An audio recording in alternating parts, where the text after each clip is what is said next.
എല്ലാവർക്കും പുതിയൊരു വീഡിയോയിലേക്ക് സ്വാഗതം. ഇത് ഞാൻ സൗദിയിൽ താമസിക്കുന്ന റൂമാണ്. ഞങ്ങൾ മലയാളികളെല്ലാവരും താമസിക്കുന്ന ഒരു റൂമാണ്. 2-3 റൂമുണ്ട്. അതിൽ ഒരു റൂമിലാണ് ഞാൻ താമസിക്കുന്നത്. ഓരോരോ റൂമിലും എല്ലാവരും മലയാളികൾ തന്നെയാണ് താമസിക്കുന്നത്. അപ്പം ഞാൻ സൗദിയിൽ നിന്നൊരു ഡ്രോണ് മേടിച്ചു. ഡിജിയുടെ കമ്പനി ഡ്രോൺ തന്നെയാണ്.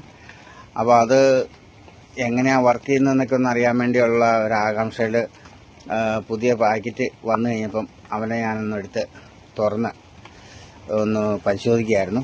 അങ്ങനെ ജസ്റ്റ് ഒന്ന് റൂമിനകത്ത് തന്നെ ഒന്ന് ഫ്ലൈ ചെയ്ത് നോക്കി. കാരണം അവിടെ സൗദിയിൽ ഡ്രോണൊക്കെ വളരെ നിരോധിച്ചേക്കുന്നതാണ്. കാരണം അവിടെ ഈ ഡ്രോൺ ആക്രമണവും കാര്യങ്ങളൊക്കെ ഉള്ളതുകൊണ്ട്.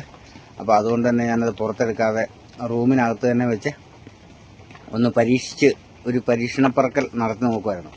എങ്ങനെ അതിൻ്റെ ഓപ്പറേഷൻ എന്നൊക്കെ നമുക്ക് ഒന്ന് അറിയണമല്ലോ. അപ്പം അങ്ങനെ റൂമിനകത്ത് കൂടെയുള്ള ഒരു ദൃശ്യങ്ങളാണ് നിങ്ങൾ ഇപ്പോൾ കണ്ടുകൊണ്ടിരിക്കുന്നത്. നമ്മുടെ കൂടെയുള്ള ആൾക്കാരെയൊക്കെയാണ് ആ ദൃശ്യത്തിൽ നിങ്ങൾ കാണുന്നത്. അപ്പോൾ ഇത് നമ്മൾ ഡ്രോൺ പറപ്പിക്കാനായിട്ട്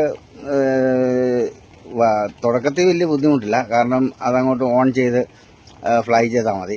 പക്ഷേ അതിൻ്റെ ബാക്കി ഫങ്ഷനൊക്കെ ഉണ്ട്. അതിൻ്റെ നിയന്ത്രണങ്ങൾ, സൈഡിലേക്ക് പോകാനും മുകളിലേക്ക് പോകാനും എല്ലാ കാര്യങ്ങളും ചെയ്യാനായിട്ട് നമ്മൾ പ്രൊഫഷണലായിട്ട് നമുക്ക് നല്ലൊരു വീഡിയോ നമുക്ക് ഔട്ട്സൈഡിൽ എടുക്കണമെങ്കിൽ നല്ലപോലെ ശരിക്കും ഇത് നമ്മൾ പഠിക്കാനും അത് നമ്മുടെ കയ്യിലത് വഴങ്ങാനും താമസം എടുക്കും. കാരണം നമ്മൾ വണ്ടി ഓടിക്കാൻ പഠിക്കുന്ന പോലെ തന്നെ നല്ലൊരു ശ്രമകരമായിട്ടുള്ളൊരു പരിപാടിയാണ് ഈ ഡ്രോൺ പറത്തൽ. കാരണം നമ്മുടെ കൈ വിട്ടു പോയി കഴിഞ്ഞാൽ ഈ സാധനം എവിടെയെങ്കിലും പോയി ചെന്നിടിക്കും, അത് ഡാമേജ് ആവും, അങ്ങനെയൊക്കെ കേടാവും. പിന്നെ അത് എത്രയും വില കൊടുത്ത് വാങ്ങിയതുകൊണ്ട് നമുക്കത് പ്രയോജനം ഉണ്ടാകാതെ വരും. അപ്പം അങ്ങനെയുള്ള കുഴപ്പങ്ങളൊക്കെ ഉണ്ട്.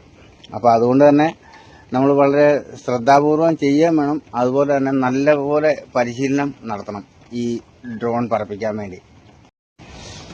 അത്യാവശ്യം നല്ല രീതിയിൽ നമ്മൾ അത് പരിശീലനം ചെയ്ത് എടുത്തു കഴിഞ്ഞാൽ തന്നെ നമുക്ക് അത്യാവശ്യം കല്യാണം, അതുപോലെ ഫങ്ഷൻസ്, അങ്ങനെയുള്ള വിവിധ ദൃശ്യങ്ങൾ, പെരുന്നാൾ, അമ്പലത്തിൻ്റെ ഉത്സവം, അങ്ങനെയുള്ള വിവിധ ദൃശ്യങ്ങൾ നമുക്ക് അനായാസം നല്ല രീതിയിൽ നമുക്ക് ദൃശ്യങ്ങൾ പകർത്താൻ പറ്റും.